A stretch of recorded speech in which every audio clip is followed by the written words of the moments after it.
Hello everybody and welcome back. My name is Kari and today I'm doing my June wrap-up. We'll do that one first, because why not? Where did I put my phone?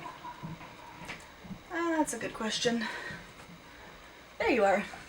We're good. I found it. Alright, so,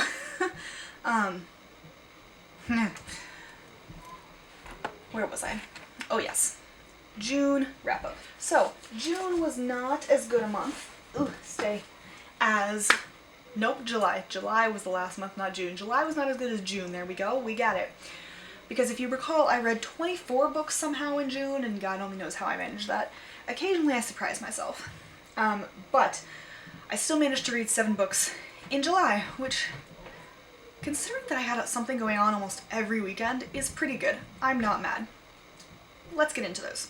The first one, and the only one that I don't actually own, which is exciting, is Sing and Buried Sing by Jesmyn Ward.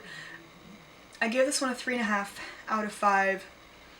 I think it's a really good book. There were parts that I didn't see the relevancy of, and overall I don't think I got as much out of it as I should have, though I will say I got more out of it on this reread than I did when I read it in college. Or law school, whenever I last read it. Sing and Buried Sing is the story of a woman whose boyfriend is in prison, and she has 2 kids, and she lives with her parents. To be honest, I don't really know what the plot of the book is, which doesn't say a lot for the book, maybe, but it's sort of, I don't know that I would even describe it as a coming of age. I don't know what it is. It's like a slice of life coming of age kind of a thing, which is really only slightly relevant, but basically, I think it's a solid book. I think it's a decent book. I don't know that I will read it again after this, but I do think it's a good book, and I think it helps provide sort of a worldview that I wouldn't otherwise get, which, I mean, that's part of why I read books, so that was nice. On that note, we're just gonna go straight into the other one, and that is Beloved by Toni Morrison. Alright, we'll start off with something easy. I gave this 3 stars.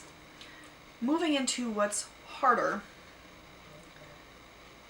this is a book about a woman who escapes slavery, set in the 1870s, with at least one of her children. And then things happen. Things happen. And it's her dealing with everything that happened. It is dark, it is gritty at parts, and it is about what I remembered from high school. Again, I think I got more out of it because I had more context than I did in high school, having not really seen diversity in any meaningful form growing up in my Wonder Bread white hometown. But even so, one, I don't love her writing. She's a good writer. Toni Morrison is a good writer. She's competent. But it's like V.E. Schwab for me, right? V.E. Schwab's writing I don't like. And this, I have less vehement feelings about Toni Morrison's writing than I do V.E. Schwab's. Morrison can plot a story, she can pace a story, she can write a story really well. It's just not a story that I enjoy. And I was confused at so many points during this book, timeline-wise, because it does make me wonder, because the Underground Railroad had the same sort of feel to it. You know, a little bit choppy, and the flashbacks are unclear. And this book had very much a similar feel. I don't know why that is. I don't know why these 2 books seem to have it. Although Sing Unburied Sing also had a similar feeling. Less so with the flashbacks, but still a little bit. So that's something I should really pay attention to. But yeah, I also read this. 3 stars. I don't know that I'll read anything else by Toni Morrison. I'm sorry. Next up, this Scepter Dial by Mercedes Lackey and Roberta Gaylis. This is the first book in the quartet that follows specifically Denoriel and his sister Alaniel, who are Fae, and there's Light Fae and Dark Fae during the time of Henry VIII, and subsequently. So Elizabeth I is the sort of focal point. She's not necessarily a main character, and particularly not in this one, but she is a focal point of the series, which obviously is why I like it.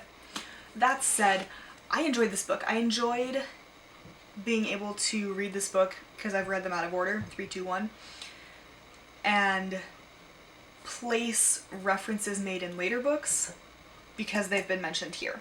So there are things that happen in this book that they mention in later books, and don't get me wrong, I enjoyed the later books just fine without all of the context of this, but it does make a little bit more sense. I think I gave this one a 3.5 as well. It is a pretty typical first book. It has to set up a lot of stuff. I didn't need half of the setting up because it's setting up the court of Henry VIII and who's who, and, you know, who is Wolsey and why does he like the French and why does Catherine of Aragon not like Wolsey? Well, obviously she's Spanish. You know, that kind of stuff. And I know all that already, but I recognize that not everybody does. I would probably say a large majority of people don't. I'm just abnormal in my fascination with the Tudors to that extent. So, yeah, I did enjoy it, but it is very much a first book. Then I read Curse of the Night Witch by Alex Astor. This is a middle grade fantasy about a kid in a land where everybody has a gift when they're born, and it's shown by some essentially magical permanent tattoo on their, I think, wrist generally. It can be leadership, it can be breathing underwater, that kind of stuff. A little bit like having a grace in Graceling. That's about the only, anyway, so the kid doesn't like his emblem, and you can wish to change it, but you can only wish to change it on New Year's Eve. So he does so, and boy, let me tell you, does shit hit the fan. Turns out he gets cursed for that, and it just goes to hell. Okay, good. That's all in the dust jacket. He goes with 2 friends. They're important in this matter. I like the premise of it. I like the writing. The plot was really fast. I hated the main character, though, honestly. It was like Frodo or Harry Potter, right? Nobody's favorite character is Frodo or Harry Potter because they're useless little boys playing at something greater, and this main character was very much the same, so he drove me absolutely insane. On top of that, every obstacle they faced was like a 3-page ordeal, right? And that's it. So the author decided that quantity was better than quality in this. And I appreciate, again, I appreciate the premise, I appreciate the general layout of the book. What I didn't love was how many obstacles there were. It felt like there were 20 obstacles in this 300-page book, where there should have been half of that easily, and just flesh them out a little bit more, because every obstacle they came across was solved instantly, you know, in 2 sentences, a page and a half later, and it rubbed wrong with me. It should have been more well developed. Again, I know that this is a middle grade novel, I know that they tend to move faster, but this is possibly the worst done in that sense that I've read in a long time, simply because there were so many that by the time you got to the end, you can't remember everything that's happened, because 20 different things have happened in this book that are apparently all important, but none of them were fleshed out. So, between hating the main character, and I do mean hating, he was a whiny little brat, and the pacing issues, I still think it's a solid book, and I'm really curious to see how it's going to end, because I did like the general put-togetherness of the book and how the author wove it all in. Yeah, with Colombian folklore and mythology and stuff. I thought that was really cool. I think the pacing left much to be desired. So I give it 3 stars. Next, I read Code Talker by Joseph Bruchac. To be clear, Joseph Bruchac is not Navajo, but he is indigenous. Which made me a little bit... I didn't know that going in, so I had to look it up. But the fact that he is indigenous and not just a white person writing about this made me feel a little bit better. Because I feel like a Code Talker is definitely a story that should not be told by a white person. Anyway, So yeah, code talkers are Navajo Marines in World War II here in the States who were used to develop a code, an unbreakable code. At least at the time. I don't know if they were unbreakable now, but they used the code they developed in Navajo during World War II, Korea, and Vietnam, because we have the only Navajo speakers in the world. Entirely possible, probable even, that at this point those of the Navajo Nation have moved out of the country. But at the time, anyway, I suspect we had the only ones. So the Japanese couldn't break the code. This is, I would say, younger YA. It's not quite middle grade. And it follows one of the first Navajo code talkers' fictionalized story. I did enjoy this one. I think it was really fun. I think it did a good job of getting across the harshness and horror of the Pacific War here in the States. I mean, obviously we're fighting on islands across the Pacific, but we were the people fighting it. Everybody else was busy in the eastern side.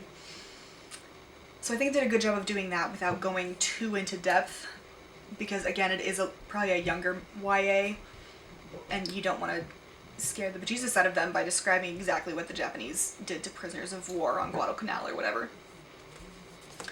I did enjoy this. I think I gave it a 3.5, 4 stars. There were bits that I think could have been developed a little bit more. I think should have been developed a little bit more. But overall, this was a really good book. We are going to save the best for last. So next, I read Girl, Woman, Other by Bernadine Evaristo. This is a collection of 12 fictionalized women's stories, and they all come together at the end. It is written in essentially free verse, so punctuation is little to none, and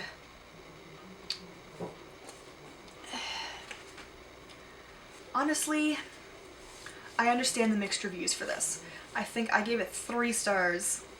I enjoyed how it all came together in the end. That was really fun. I enjoyed the broadness of representation in this, from Black people, Indian people, indigenous populations, all up and down the LGBTQ plus spectrum as well. I liked that part. I liked some of the characters better than others, which is to be expected in a book.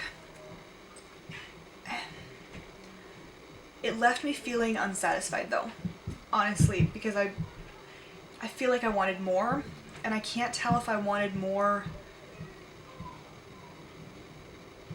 because it just felt like this should be the defining book for people of color who are on the LGBTQ plus spectrum, which is unfair on the author. That's not what any book should ever do, and so that's what I'm currently trying to work through, is whether my expectations of this book are intertwined with that, or if I just genuinely didn't love this book. I'm leaning more towards, having had about a week to think about it, I'm leaning more towards I just genuinely didn't love this book. I do think it's good, I think it's a solid book, but if you don't like free verse, and if verse is the only thing that I can articulate particularly well, I will say go check out my review on Storygraph because it's more in-depth and more articulate and better in writing. But it is a good book. It is not meant to be a seminal work because that is not how books operate. But it's really fun, and it did a good job showing sort of slice of life for women in Britain all across, and I enjoyed that. And then my favorite book of the month was definitely The Chosen and the Beautiful by Nevo. This is a Vietnamese queer retelling of The Great Gatsby. Now, part of the reason I enjoy The Great Gatsby, I didn't read it in high school, I read it of my own volition in law school. That sounds right. The plot, whatever. It was the writing. The writing in The Great Gatsby is actually really beautiful. So I was genuinely hoping that this one was going to be better just in terms of plot and everything. Now, I will say the plot is basically the same as The Great Gatsby, right? Big rich guy randomly comes in, buys a massive house across from the woman he's loved for apparently ever, throws huge parties, apparently is involved in the mafia, and somebody dies. It's the 20s, a lot of drinking, prohibition here in the States, all sorts of fun stuff. this one adds a fantasy element. It's very light on the fantasy, but I enjoyed sort of that aspect of it. It adds a veil of prejudice over it. Our main character is Vietnamese. And throughout the early 1900s, I mean, we still do, but the early 1900s, we explicitly put in quota acts. It was not a nice thing to do, but we did it. And so she talks about one of those in here and the context of that. I think she broadens the context within the plot of The Great Gatsby while twisting it into something better. I loved watching our main character, Jordan, figure out this world. She is both part of the high-flying set and not. I loved watching all of the relationships develop. The queer subtext is fantastic because there's both subtext and like actual text. I know the main character is bi or pan. Pretty sure Gatsby is as well. Daisy's straight. Nick is again bi or pan. So loved that. And the writing, oh my gosh, I think my favorite part was the writing in this because it is better than Great Gatsby. It adds so many more complex layers to the original Great Gatsby story within the same plot. And then the writing is still stunning. I was so happy with that because, again, it's just... There's some books that you look at the writing and you go, you know what, you can't top this. Look, Great Gatsby can be topped, and I would just like to point to the retelling. So I loved this. It was so cool. Those are all the books I read in July. Let me know if you've read any of these, if you want to read any of them. Love to chat. But yeah, those are the books I read in July. I hope you enjoyed, and I'll see you in the next video. Bye.